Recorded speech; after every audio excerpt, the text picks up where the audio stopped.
একটা photo booth, এখানে সবাই ছবি তোলে।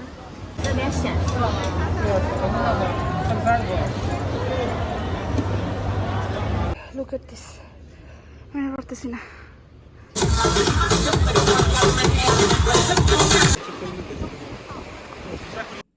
আসসালামু আলাইকুম, হ্যালো সবাইকে।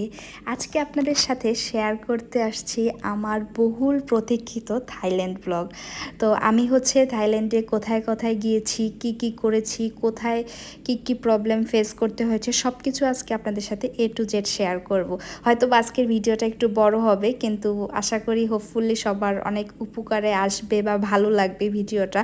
তো আমরা হচ্ছে সকালবেলা বাসা থেকে বের হয়ে গিয়েছি, তখন মেবি 7টা বাজে।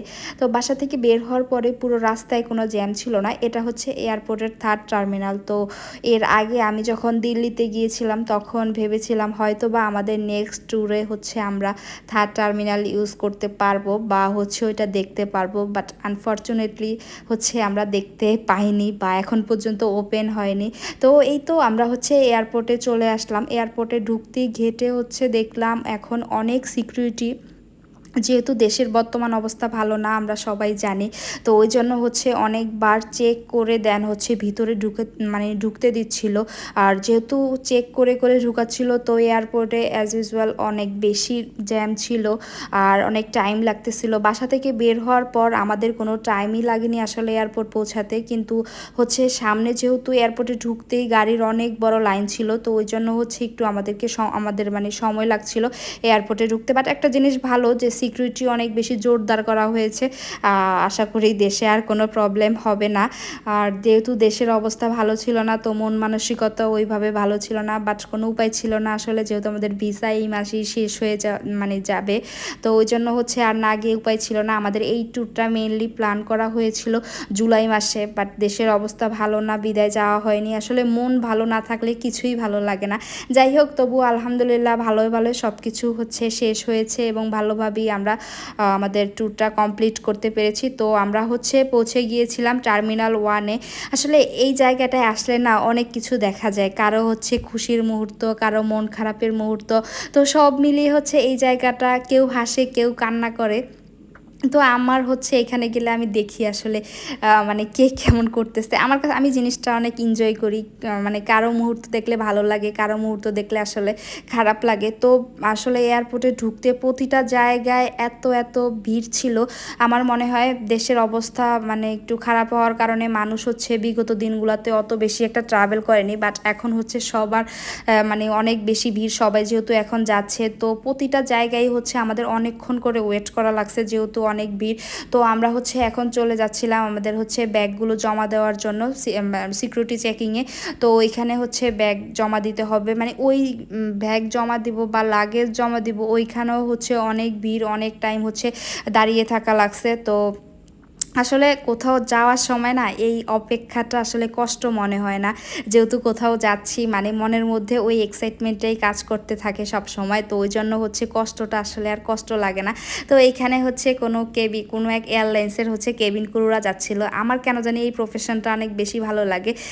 মানে এদেরকে আসলে দেখতে অনেক ভালো লাগে, সব সময় পরিপাটি করে ওরা মানে বসে থাকে।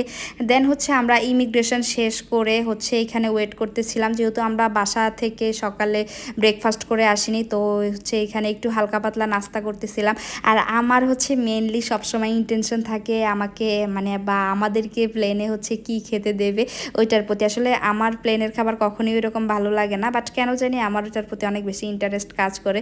যাই হোক, যেহেতু আমাদের প্লেন হচ্ছে 11টায়, তো আমাদের তো অনেক টাইম লাগবে, যে মানে অনেক টাইম বলতে গেলে এখনও 2 ঘন্টার মতো আমাদের হাতে আছে। তো আমরা হচ্ছে তখন এয়ারপোর্টটা একটু ঘুরে ঘুরে দেখতেছিলাম। আসলে বাংলাদেশ, সত্যি কথা বলতে গেলে বাংলাদেশ এয়ারপোর্টে দেখার মতো এরকম কিছু নেই, যেটা আমরা ব্যাংকক এয়ারপোর্ট বা দিল্লি এয়ারপোর্টে আমি দেখেছি। মানে অনেক অনেক দোকান আছে দেখার মতো, বা মানে একটু অন্য টাইপের, মানে একটু নতুন বা একটু ইউনিক অনেক জিনিসই দেখা যায়। বাট আমাদের এয়ারপোর্টে হচ্ছে ওই রকম অতটা নাই। আর বেশিরভাগ ডিউটি ফ্রি সবগুলোই হচ্ছে অফ ছিল। আমি জানি না কী কারণে, হয়তো বা অত বেশি চলে না, বা যাই হোক অফ ছিল যে কারণেই হোক। তো আমরা হচ্ছে এখানে বসে বসে বিমান উঠানামা দেখতেছিলাম। এখানে বসার পরে আমার মনে হচ্ছিল, আমি মনে হয়েছিল বিমানের মানে বাস স্ট্যান্ডে বসলে যেরকম বাস আসে যায়, তো ওই রকমই হচ্ছে বিমান আসতে যেতে ছিল। তো এইখানে হচ্ছে আমরা দুইজনই ওয়েট করতেছিলাম। আসলে এই ওয়েট করাটা আসলেই অনেক কষ্টের। তখন অনেক ঘুম আসতেছিল, যে সকালে যেহেতু মানে রাতেও ঘুমানো হয়নি, সকালেও ঘুমানো হয়নি। তো আমাদের হচ্ছে যেহেতু আমরা বোর্ডিং ব্রিজ পাইনি, তো আমাদের হচ্ছে শাটেল বাসে করে হচ্ছে প্লেনে উঠতে হবে। তো আমরা হচ্ছে ওই দিকেই যাচ্ছিলাম। আর এর আগে আমার হচ্ছে দিল্লি যাওয়ার সময় বোর্ডিং ব্রিজ পেয়েছিলাম, এবার হচ্ছে পাইনি। তো আমরা হচ্ছে ইউএস বাংলা এয়ারলাইন্সে এবার হচ্ছে ব্যাংকক গিয়েছিলাম। আর এই শাটেল বাসে হচ্ছে আমার প্রথমবারই উঠা, আমার আসলে এটা হচ্ছে প্রথম এক্সপিরিয়েন্স ছিল। তো যাই হোক, সবাই মিলে উঠে গেলাম হচ্ছে প্লেনের উদ্দেশ্যে। কাছেই ছিল, বাট হচ্ছে বাস দিয়ে যেহেতু যাওয়া লাগবে। তো যাই হোক, ওই তো আমাদের প্লেন হচ্ছে দেখা যাচ্ছে এখান থেকে। আসলে এই শাটেল বাসগুলো না একটু অন্যরকম, মানে আমাদের বাসের মতো না, হচ্ছে আমাদের ঢাকাতে যেই টাইপের বাস চলে বা ওই টাইপের না।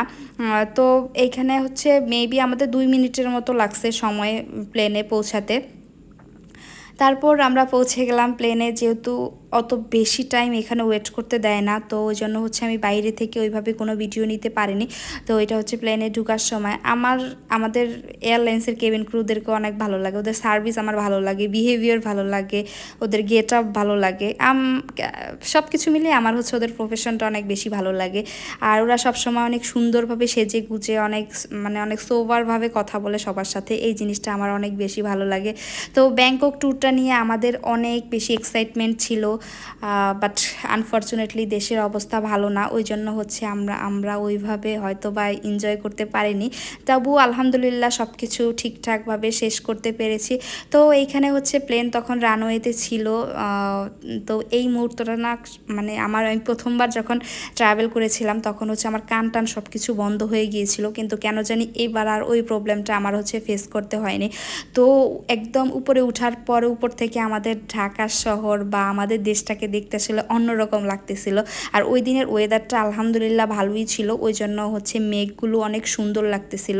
তো আমি প্রথমেই বলছিলাম যে আমার হচ্ছে প্লেনের খাবার নিয়ে অনেক বেশি এক্সাইটমেন্ট মানে মনের মধ্যে কাজ করে, যে কি খেতে দিবে বা খাবারের টেস্ট কেমন হবে।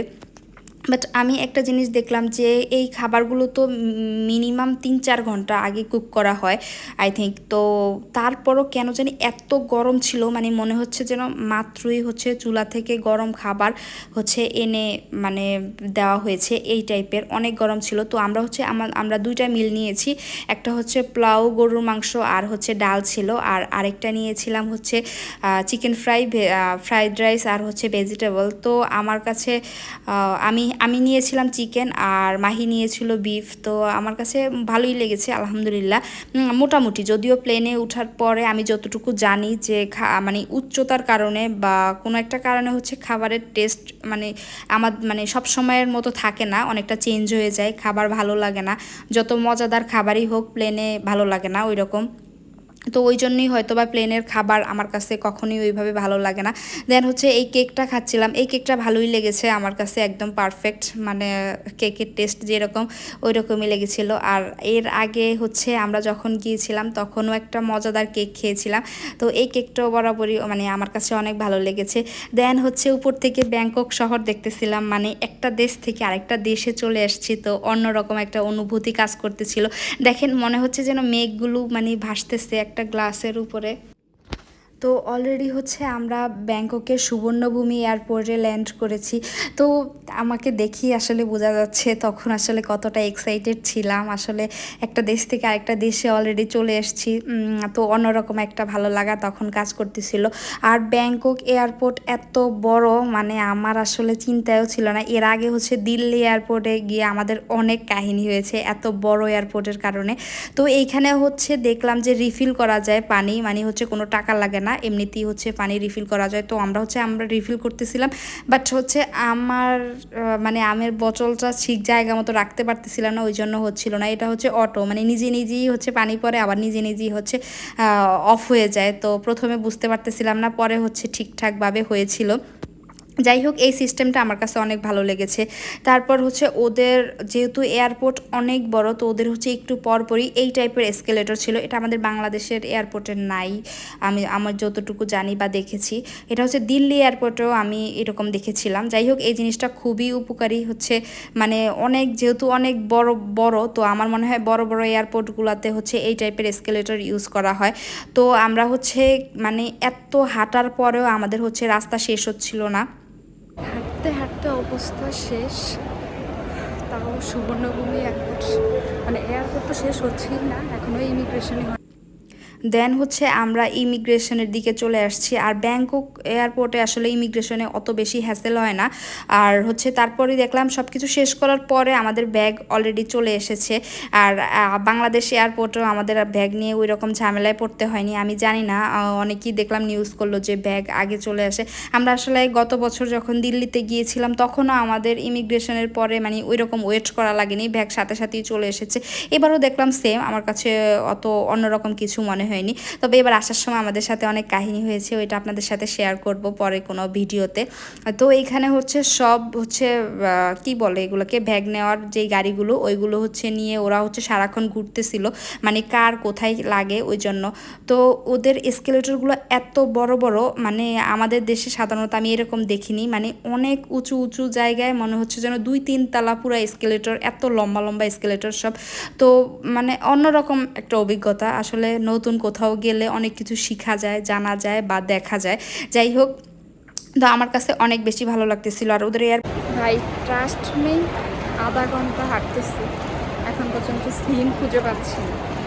মানে আমরা হচ্ছে অনলাইনে সিম অর্ডার করছিলাম দেশে থেকে, তো এখান থেকে শুধু কালেক্ট করবো, তো ওইটাই আসলে খুঁজে পাচ্ছি না।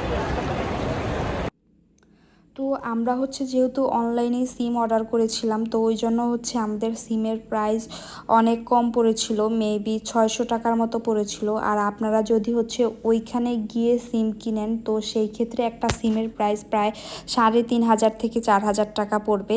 আই থিঙ্ক এই ইনফরমেশনটা আপনাদের কাজে লাগবে।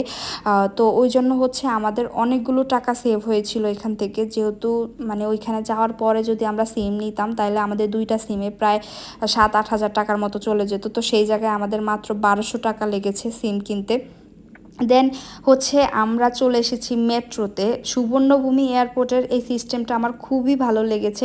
এয়ারপোর্ট থেকে মানে হচ্ছে মেট্রোর লাইন একদম মানে একই জায়গায় একসাথে, মানে এয়ারপোর্ট থেকে আপনার বের হওয়া লাগবে না মেট্রোতে ওঠার জন্য। তো আমরা হচ্ছে এখান থেকে টিকিট কালেক্ট করতেছিলাম। তো এইখানেও আমরা হচ্ছে নতুন অভিজ্ঞতার সম্মুখীন হলাম। তো আমরা যেহেতু তখন প্রথম হচ্ছে থাইল্যান্ডের টাকা ইউজ করতেছিলাম, তো আমাদের কাছে 1000 বাত ছিল। তো মাহি হচ্ছে 1000 বাত দিয়ে ট্রাই করতেছিল, বারবার টাকা ফেরত দিচ্ছিল ওরা, কোনো কার্ড দিচ্ছিল না। তো এই লোকটা আমাদেরকে হেল্প করলো, উনি বলল যে এই মেশিনে হচ্ছে 100 বাতের উপরে মানে ওরা হচ্ছে রিসিভ করে না। তো আমাদের হচ্ছে ভাঙতি টাকার দরকার ছিল।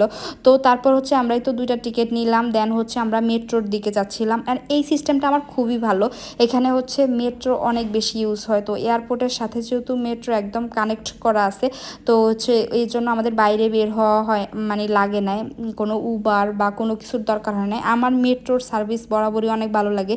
দিল্লিতে যাওয়ার পরে যেহেতু আমরা মেট্রো ইউজ করেছিলাম, তো সব কিছু মিলিয়ে আমার মেট্রো বরাবরই অনেক ভালো লাগে, কোনো মানে অত এরকম কষ্ট হয় না। তো এইখানে হচ্ছে এরা হচ্ছে সবাই এয়ারপোর্টে নামতেছিল, ওরাও মেট্রো ইউজ করে হচ্ছে এয়ারপোর্টে আসছে, আর আমরা হচ্ছে এয়ারপোর্ট থেকে বের হব এখন। তো এইখানে সবার মানে সিস্টেমটা এত ভালো। আমি আমাদের বাংলাদেশের মেট্রোতে দেখলাম যে মানে তাও এত ভিড়, বাট কোনো মানে এত ভিড় মানে কারো কোনো না ডিসিপ্লিন নেই, যে যার মতো ঢুকছে বের হচ্ছে। বাট এখানে দেখলাম সবাই প্রথমে বের হলো, তারপর হচ্ছে মেট্রো ক্লিন করতেছিল। এটা যেহেতু লাস্ট স্টপেজ ছিল, তো মেট্রো হচ্ছে ক্লিন করতেছিল। তো সবাই হচ্ছে একদম চুপচাপ বাইরে ওয়েট করতেছিল, দেন ক্লিন করা হয়েছে, সবাই হচ্ছে উঠে গেছে। মানে সব কিছু না অনেক ডিসিপ্লিন মতো হয় আসলে। আসলে আমরা নিজেরাই যদি পরিবর্তন না হই, কোনো কিছু কখনোই পরিবর্তন হবে না আমার মনে হয়।